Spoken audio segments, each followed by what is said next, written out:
Yan, nandito kami ngayon sa TST or Tsim Sha Tsui.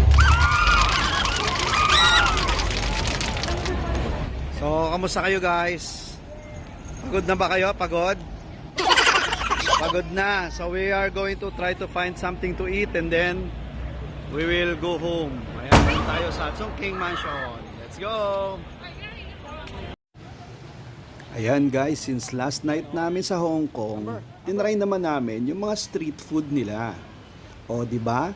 Ang ganda ng pagsasalita ko. Ginagaya ko either si Waze o yung mga vlogger. Ang saya no? Anyway, dito sa video na to, pinapakita namin na bumibili kami ng mga street food. Ang sasarap ng street food nila, grabe. Walang katulad. Lalo't higit, yung mga tuhog-tuhog, mura na, masarap pa, at malinis. Siya nga pala, bumili kami ng famous na waffle, yung bubble waffle, na gustong-gusto ng mga bata. At hindi ko rin alam kung bakit ganito ang tono ng boses ko. Anyway, sana mag-enjoy kayo sa video na to. Napakasarap nga pala lahat ng kinain namin. Kasama na dyan ang hapunan at merienda. Guys, yung Hong Kong goodies na i-redeem, ang dami na namin napuntahan, pang apat na yata ito, pang 5. Nakalagay dun sa Hong Kong goodies, kasama to sa mga supposedly mariredeeman mo, pero wala. Let's go! May dalawang bata, nakatakas, mag-date, NTR. Kami sa Xiaopo.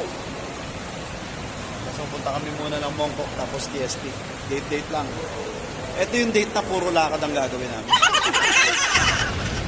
And guys, so nakapila kami, bili kami dito sa Owa. Ayan o.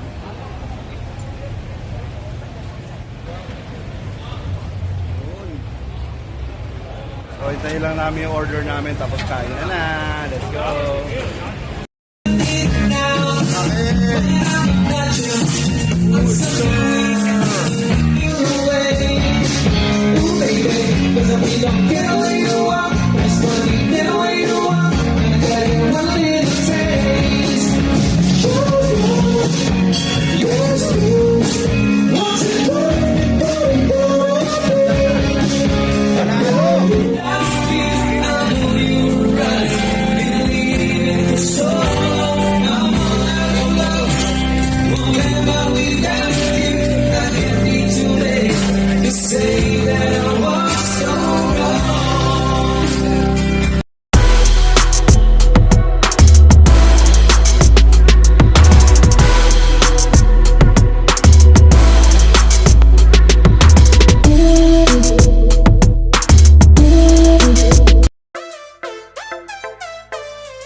To the airport. Lakad na. Let's go.